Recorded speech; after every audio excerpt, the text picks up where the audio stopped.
Hello. This video is about 45 minutes and it is only about brushstrokes, so I focus on brushstrokes when I paint. Some close-ups and doing this. This is of course just still a very crude, very gazelle-like painting. And I actually found a very nice small documentary in 3 different parts called Brushstrokes. The woman who has made this is a painter, and she has a YouTube channel. Her name is Jill Poyerd Fine Art, and it is about brushstrokes. So I'll play that documentary she has made in the background as a soundtrack, where she talks about how brushstrokes evolved, and I found it really fascinating to listen to. So I think she can actually speak for me while I'm just painting, so you can watch me paint, you can listen to her, and I will of course put links to the original documentaries in description. So if you want to see them, which I really recommend, watch the documentaries, because it's visually beautiful and it's even better to see it in real time. So with this, thank you for watching, and thanks to the few of you who have supported my work. It's really appreciated. I really appreciate it. I can't describe how much it warms me when some person donates or becomes a patron or something like that. So if you want to make me happy and you enjoy my videos, you can support me by becoming a patron or donating, or put my videos into your playlists, give them a thumbs up, and leave a comment. Share them on social media. It's very important and help me build my channel. Subscribe, of course, and for heaven's sake, put the bell on so you get notifications every time I put out a new video. I don't put on videos that often, so it's good if you get a message when I do. So without further ado, I give you brushstrokes. So until next time, stay cool. And by the way, this segment is just part of a bigger video of that painting. So yeah, for more, put the bell on. Segment number 1.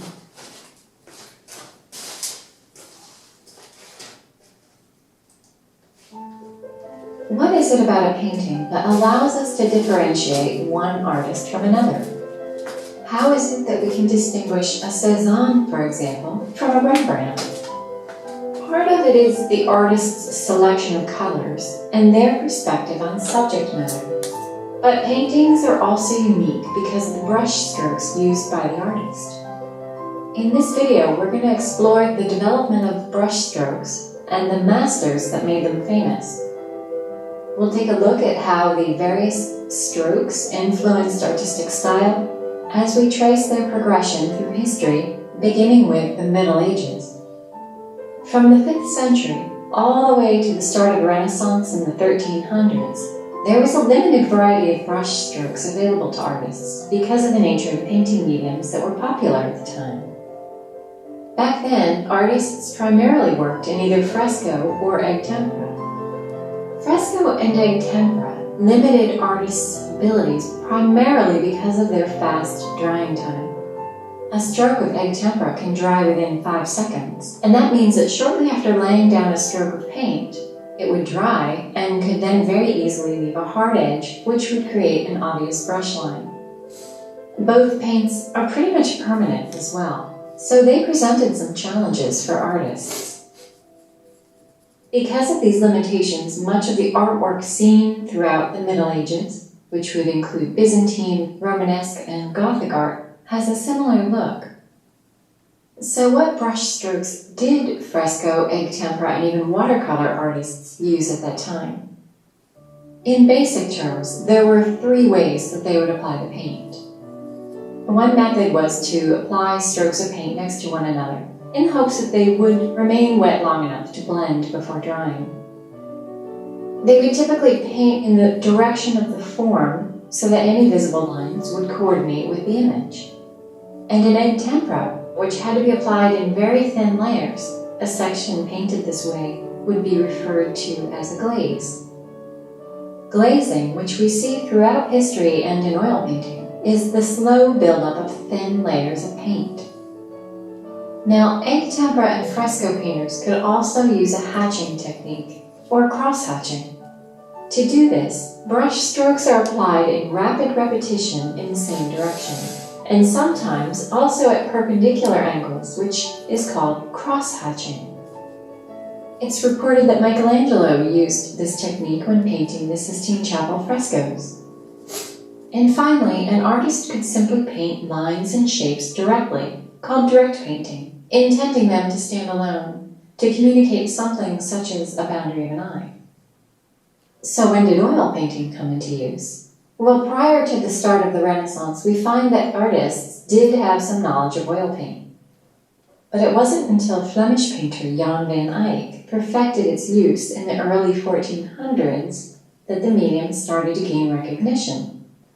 It's important to keep in mind that most artists at this time had been trained in or worked with egg tempera or other water media paints, so initially they used oil in the same way.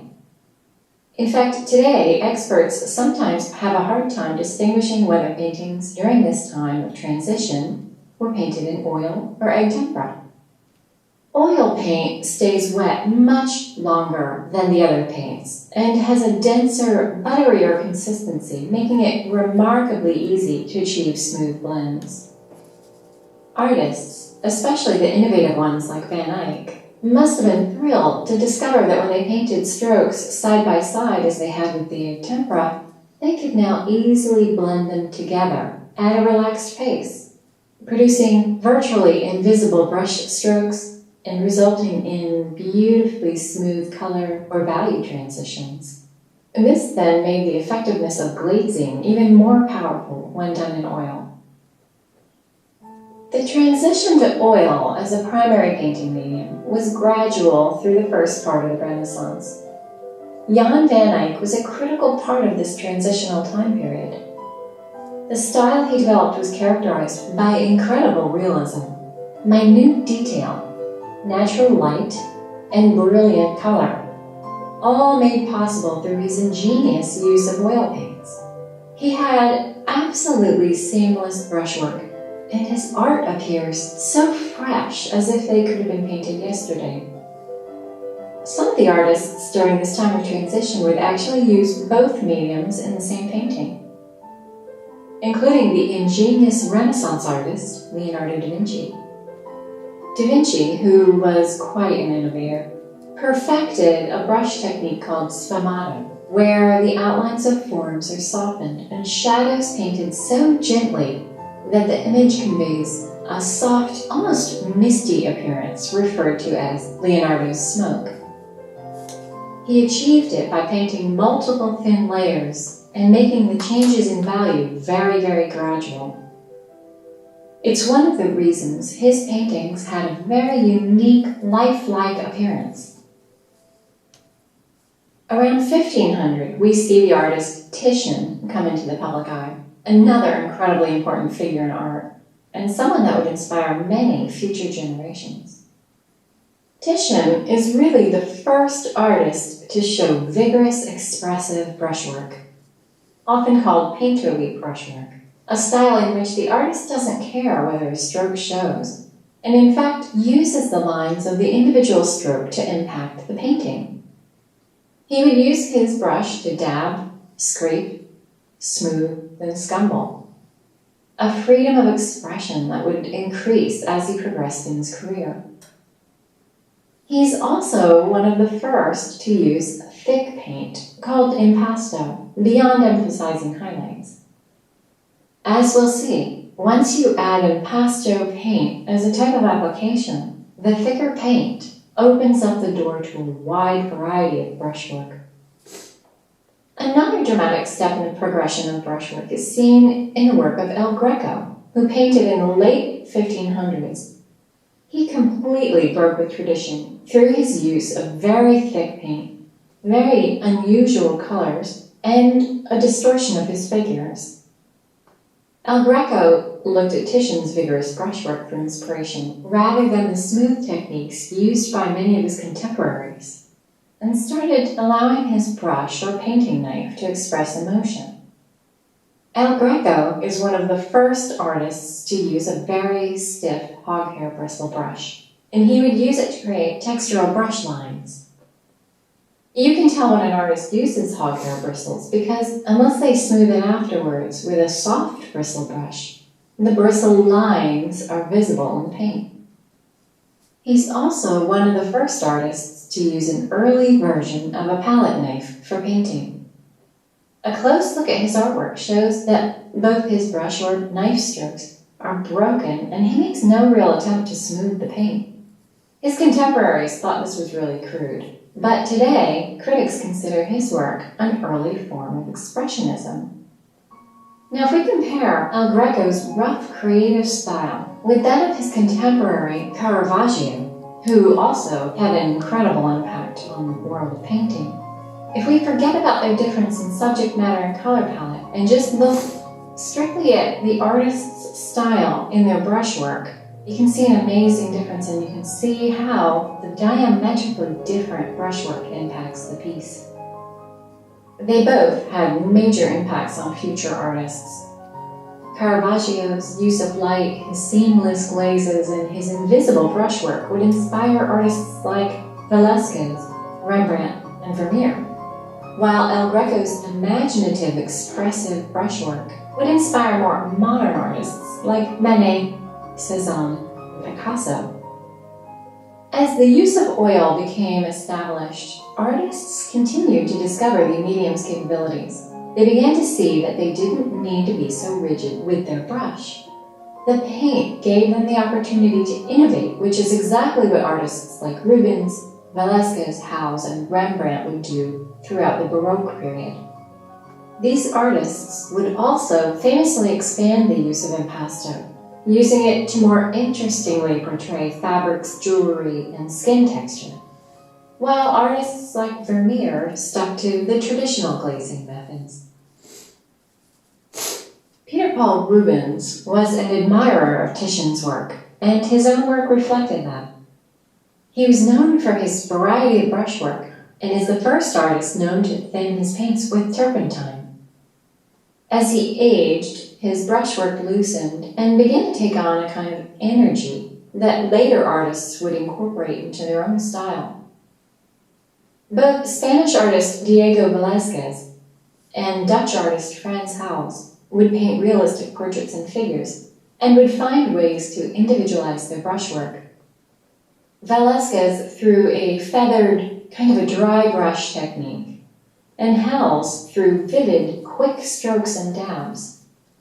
In fact, Van Gogh said in a letter to his brother, "What a joy it is to see Frans Hals. How different it is from the paintings, so many of them, where everything is carefully smoothed out in the same manner."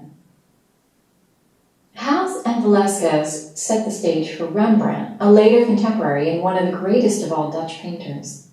His early work uses the thin, smooth glazes common to the period, but he became highly influenced by the variety of fluid, vigorous brushwork seen in the work of both Titian and Rubens. Velázquez, Hals, and Rembrandt, to me, represent an important step in the history of art.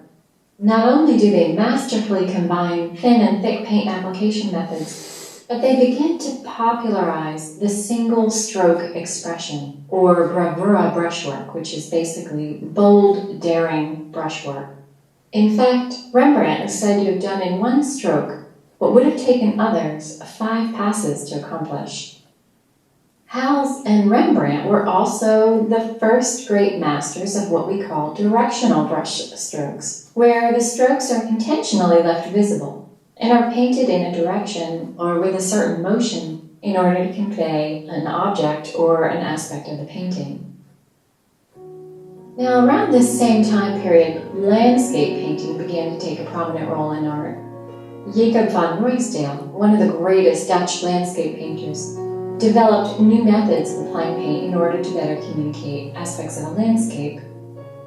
He picks up on the idea of using impasto paint to emphasize texture in nature.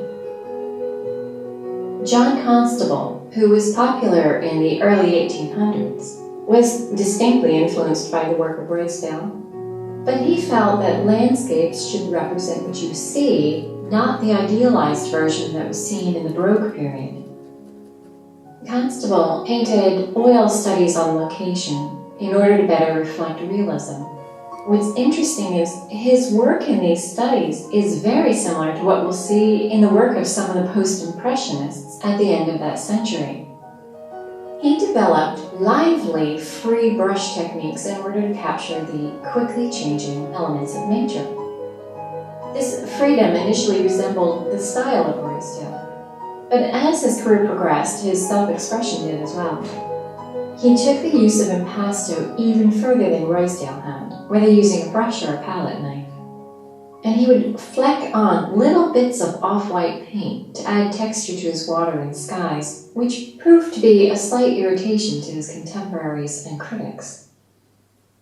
You could almost call some of Constable's work messy due to the incredible amount of textural brushwork that he has in some of his paintings. It's not until you see it from a distance that it pulls together to convey reality.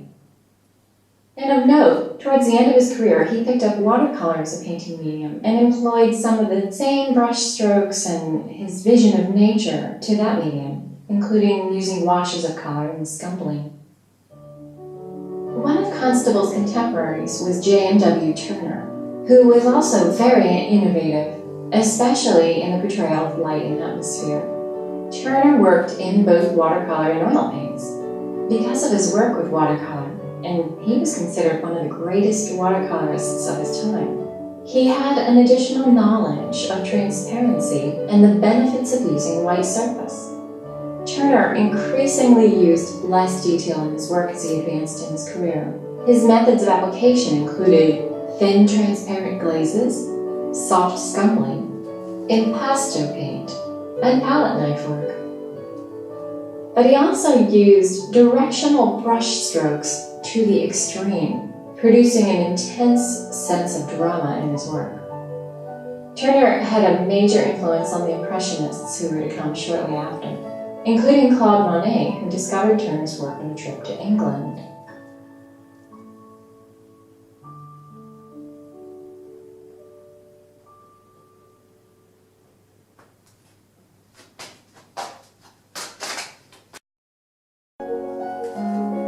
By the mid-1800s, after the American and French revolutions, societies began to focus on the needs and rights of everyday people. This change influenced artists as well, bringing on the realist movement, which focused on painting unidealized, real life. One of the artists in this period, Jean-Baptiste Camille Corot, developed a fresh approach to brushwork in order to better capture what he saw in nature. His goal was immediacy, to enable the viewer to experience what he experienced in that exact moment. His strokes were wispy and his touch very light. In fact, if you look very closely, you can see that he sweeps or feathers a fairly dry brush across the surface, giving his forms a fresh artistic appearance. He also dabbed small highlights of paint or used freely painted independent strokes to enhance the breezy feeling. In order to get as close to reality as possible, Corot would often work outside and add white to all of his paints, and that way he could better communicate the true colors of nature. He also strove to capture natural light And for all these reasons, Corot is often considered the first Impressionist. Edward Manet was a contemporary of Corot's and represents a giant leap in a new artistic direction. He's said to bridge the gap between realism and Impressionism. Manet didn't want his work to just be a window to the world. He wanted it to be a piece of art in and of itself, and so he was more willing to experiment. Like many of the artists of his day, Manet was highly influenced by Asian art when trade opened with Japan in 1853. The artistic innovations in these prints caused a sensation in Western art. Artists, and Manet in particular, began to implement into their own work some of what they saw, and this includes the idea of patches of color rather than gradual gradients. His brushwork looks a lot like what we see with the Impressionists. Strokes that are individual, directional, fairly short, and also repetitive. He sometimes includes harsh outlining of forms, and he doesn't use much shadowing, giving his figures a flat appearance. Manet also made popular the idea of painting alla prima, where the artist lays down in a single layer impasto paint, capturing the desired colors in a single effort. Manet's revolutionary style was inspirational to many of the Impressionists to come, and in fact, he often painted alongside Monet. But he was never really considered an Impressionist due to his continued use of black and his unwillingness to exhibit in the group's exhibitions. In addition to societal changes and the influence of Japanese prints, technology was an integral part of the development of Impressionism. One such innovation was the development of the camera. Because society could now record images of scenes and loved ones, artists were free to veer away from painting realistic representations of life. Another event that was influential was the advancement of painting materials. Paint tubes were developed, meaning artists didn't have to make it themselves, and the paint was transportable, and ready-made canvases were now available. These two innovations meant that artists could now take their supplies outside and even complete a finished painting on location. But now that they were trying to paint it in one sitting, time was limited, so they had to develop a quicker way to paint. And this is what led to Impressionism. Claude Monet is probably the most recognizable name when it comes to the Impressionists, and alongside Renoir is one of its foundational members. His style was initially influenced by the work of Manet, but the abbreviated strokes of color picked up from Manet became small dashes of color in the hands of Monet. By the 1870s, Monet had fully developed his style. He was really the first artist to develop a system of shorter, quicker brushstrokes, and this was due to the time restrictions of the changing light while painting outside. Like Corot, Monet added white to all of his colors in order to better reflect the light in nature. He and Renoir would work finished paintings on location, rather than just studies, which was a common practice at the time. They often had to return to a scene repeatedly in order to complete a painting. Monet's brushstrokes were vigorous and generally didn't change in size to convey depth. His style went from typical Impressionism with the broken expressive lines and dabs to a very impasto, kind of a smeared look, to a much thinner style later in his career, with a focus on lines and patches of color that reflect what is seen in the post-Impressionist movement.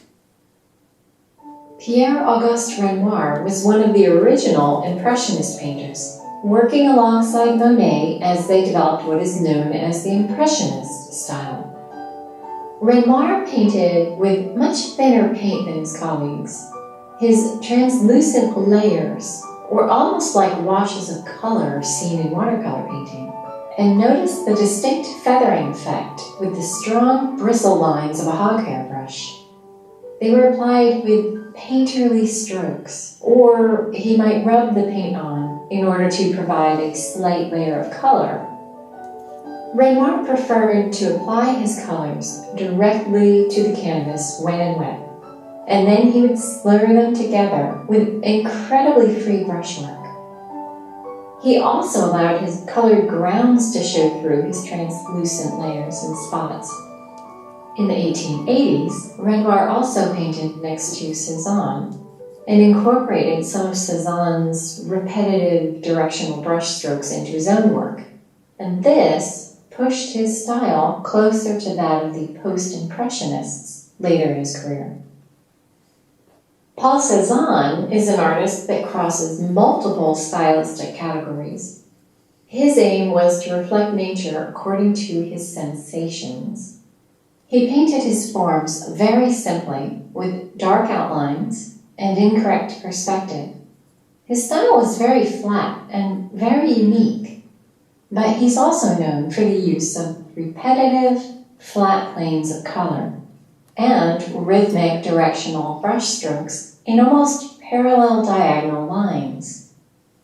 Cézanne was very particular about the color of every brushstroke, feeling that each stroke was important.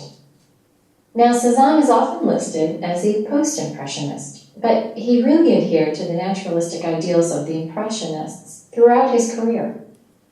It's said that he actually bridges the gap between Impressionism and Cubism, and today he's actually considered the father of modern art. In the late 1800s, a group of artists began seeking a more orderly way to apply their brushwork. These artists strove for unification, painting all the strokes relatively the same size. They wanted brushwork to be impersonal, and these orderly, impersonal brushstrokes are what led to what is known as Neo-Impressionism.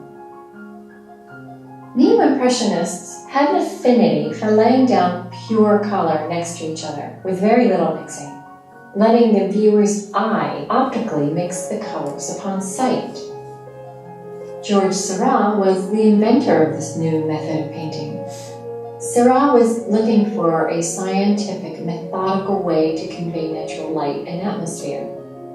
And in the summer of 1885, he developed his dot method of applying paint that would eventually be called pointillism. His theory is that patches of complementary color placed next to each other would enhance each of the individual colors and therefore produce a kind of shimmering light when seen at a distance. So like Leonardo da Vinci, Neo-Impressionists used scientific analysis to influence their art. The Post-Impressionists focused on emotions rather than recording what they saw. The colors were more simplified, and forms were more harshly defined. There was even a hint of abstraction. But Post-Impressionists were not anti-Impressionists. They just wanted to push beyond it.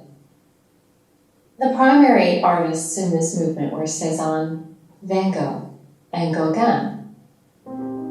Vincent van Gogh felt that Impressionism didn't allow for enough artistic expression. He said to have confessed to a friend that he intentionally painted with such expressive force that viewers would say he had no technique.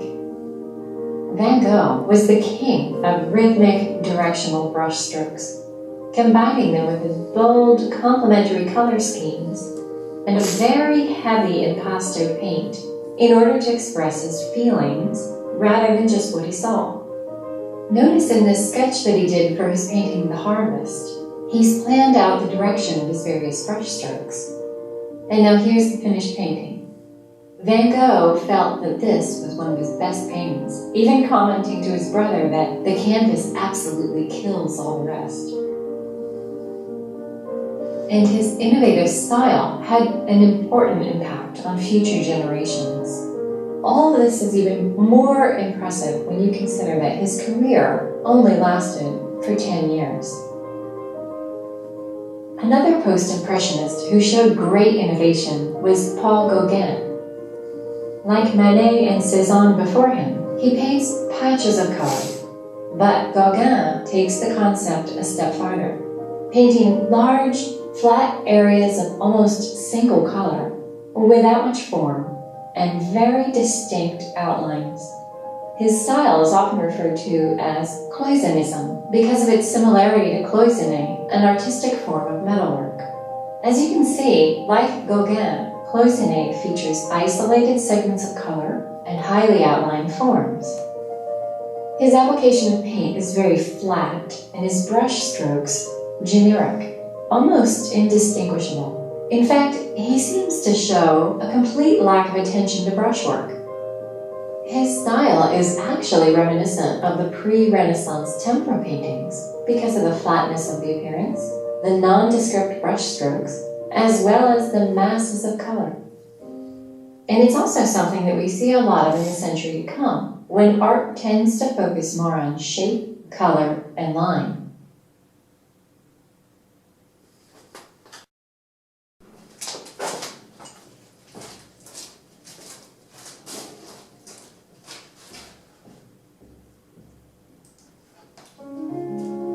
Once we enter the 20th century, there's a kind of explosion of art movements and ideas. Because it would be impossible to cover all of the changes, this video will zero in on select artists who showed creative innovation, specifically in regard to their brushwork. Keep in mind that throughout history, you find artists continuing to produce art in the various styles that came before them. For example, John Singer Sargent. Long before he came on the scene, artists such as Hals and Rembrandt were painting with daring, confident brushstrokes, but Sargent deserves special recognition. Just as Van Gogh was the king of directional brushstrokes, Sargent is the king of bravura brushwork. He's one of the most brilliant artists and had an incredible ability to convey a form such as this woman's shawl with just a few swipes of the brush. While Sargent was creating his expressive masterpieces, other artists were venturing into a new kind of artistic freedom. In fact, if you were to come up with a phrase to define the period of time in art after 1900, it would be artistic freedom. And this freedom included the ability to reinterpret reality. For most of the 20th century and beyond, artists primarily used some combination of the brushwork of those who came before them. But there was also a growing independent streak in the world of art that resulted in new artistic innovations. Some of these innovations came with the introduction of Cubism and one of the most renowned artists in history, Pablo Picasso. Picasso and his colleague George Braque worked together to develop the artistic style known as Cubism, in which the artist breaks down objects to their most basic forms and then examines how they relate to one another, even splitting up forms in order to allow them to relate in a different way. Cubism is said to have received its name when Matisse was overheard referring to the pictures as consisting of little cubes. There were two phases of Cubism. The first phase dealt primarily with straight brushwork. The second phase, called synthetic cubism, introduces the world to the idea of incorporating pieces of cloth and non-paint materials into the work of art. And this was eventually known as collage. These additional materials aren't a result of brushwork, of course, but brush strokes were used to help incorporate the material into the rest of the painting. In addition, Braque introduced the idea of incorporating painted lettering as part of the piece of art. Although these examples show thin layers of paint, it was actually more typical of Picasso to use a very thick, flattened impasto technique. Now, it's not completely flattened, as you can see, but most of the surface is covered with a very thick, solid layer of paint.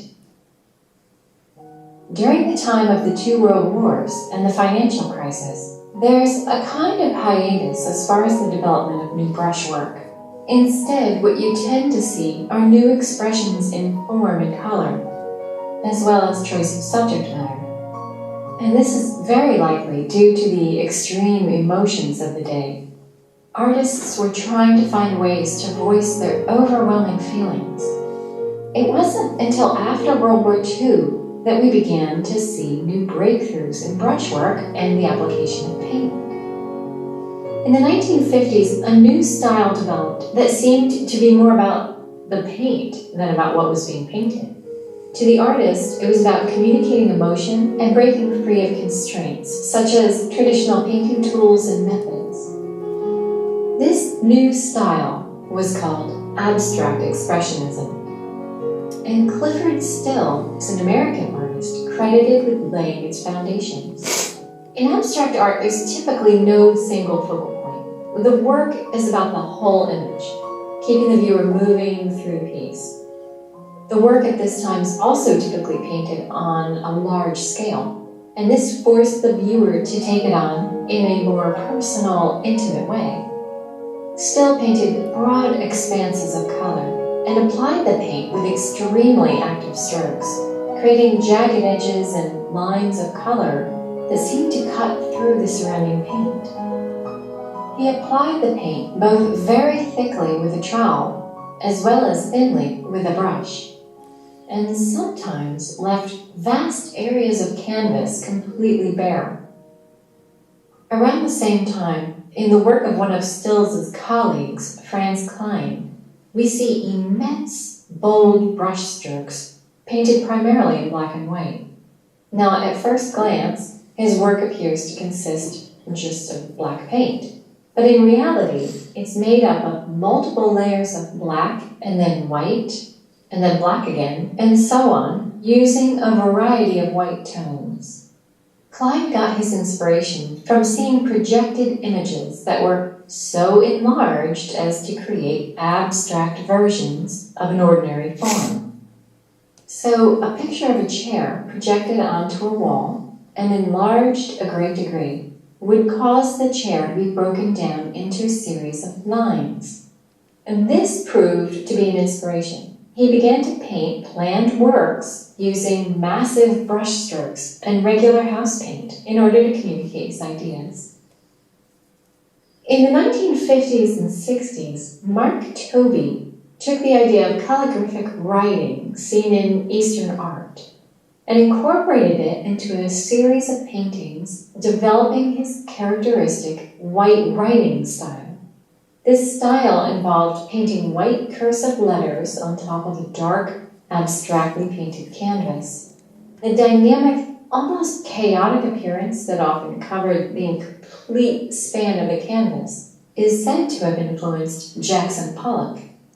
Now, Tobey's work is sometimes referred to as gestural, a term that he shares with Pollock, one of the most important artists of the 20th century, and innovator of the now-known drip method of painting. Like some of the other artists of this time, Pollock's style excludes the use of a brush, unless we include his dried-up brushes, which he sometimes used to splatter the paint. Pollock came up with a concept of pouring commercial paint directly out of a can onto a large unstretched canvas that had been pinned to the floor or the wall.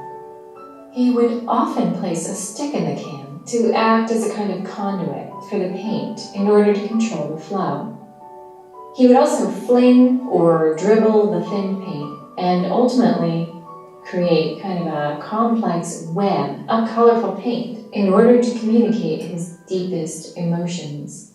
Pollock felt that paint wasn't just a substance to be manipulated, but instead it was a source of stored energy that needed release. Helen Frankenthaler was a contemporary of Pollock's. She built off of Pollock's concept of pouring paint. Instead of using commercial paint, she would thin down oil paint to an almost translucent consistency and then pour it onto a large, raw, unprimed canvas that she had placed on the floor of her studio. As a result, the pigment would soak into the fabric and essentially stain the material. So where Pollock's enamel paint would rest on top of the primed canvas, Frankenthaler's would absorb. and this became known as a staining technique, which she developed while creating her painting Mountains and Sea in 1952. Her only real use of a brush came from gently pushing around the paint along the edges. The bulk of the work was achieved through pouring. Now, while the abstract expressionist movement was developing in America, Canadian artist Jean-Paul Rappel was producing his characteristic large-format mosaic painting in Quebec. Rappel created his colorful works by applying impasto paint straight from the tube and then spreading or manipulating the paint with spatulas or a painting knife. The result was an amazing blurry visual effect. He also incorporated Pollock-like techniques such as splattering and dripping to build up his powerful works, and these works were made even more intense through his use of black and white. Taking things a step beyond Rappel's spatula technique, contemporary German artist Gerhard Richter creates masterful large-scale paintings using an oversized squeegee to apply, smear, and lift layers of paint from the canvas. He begins with a base layer, over which about 90% of it is covered with subsequent abstract layers of paint. Richter then finishes off many of his paintings by either removing segments of the top layer or adding additional paint with a brush and knife. Gerhard Richter has painted in an incredibly wide variety of styles and mediums, but in his watercolor work in particular, paint is applied in multiple, transparent, intense layers of washes or puddles of paint, creating a very complex expression of color, almost reminiscent of stained glass. In the 1980s through 2010, we see one of the 20th century's most important Chinese artists, Wu Guanzhang. Guanzhang manages to marry naturalistic realism with abstraction and geometric simplicity. He uses confident single-stroke brushwork and splatter to communicate feeling while representing natural forms. For example, look at this fantastic painting of trees, where you can sense the action of the moment. Just enough realism to let us know what the subject is, but enough abstraction to make us feel. In some of his work, he uses the all-over focal point that we see in the work of the abstract expressionists. But Guanzhang separates his work by offering viewers the ability to make out forms and to rest in an area of reality. His work increases in abstraction as he ages, and in this painting from 2009, we see his use of painterly, large, broad brush strokes, dry brush edges, and strategically exposed canvas, all worked into a minimalistic composition.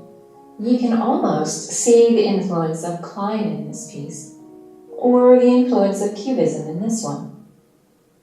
And what's interesting about Guanzhang's work is that he seems to combine multiple styles of brushwork from the past to create his own unique artistic style. Let's end with a quick review. See if you can identify the artist simply by their brushstrokes.